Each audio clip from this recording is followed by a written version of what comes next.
A government watchdog on corrections is concerned about a recent spike in Nebraska prison deaths. So far this year, there have been 17. That's on pace to surpass the 30 deaths the state had in 2020 during COVID. KETV News Watch 7's Andrew Ozaki investigates. June 16, 54-year-old David Saxon died at the Reception and Treatment Center in Lincoln. 2 days later, 45-year-old Bobby Wallace was found dead in his cell at the RTC.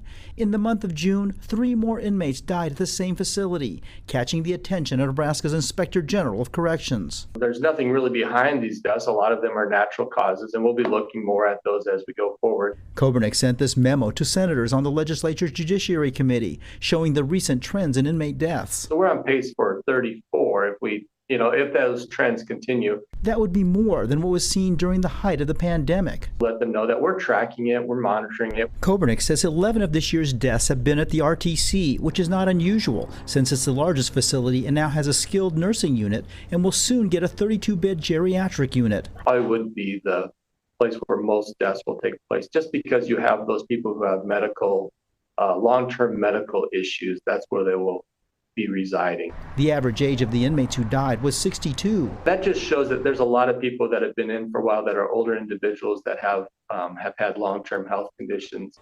Kobernick doesn't know if drug overdoses played a role in a few of the deaths. He says corrections has reduced the amount of drugs smuggled in through the mail by only giving inmates photocopies of their letters. Drugs in the past were thought to have come in mail, where there would be paper or letters or envelopes even that were soaked in like a K2 substance. Kobernick says his office will continue to monitor if the increase in deaths are due to a wrong in the system or just coincidence. In Lincoln, Andrew Ozaki, KETV News Watch 7.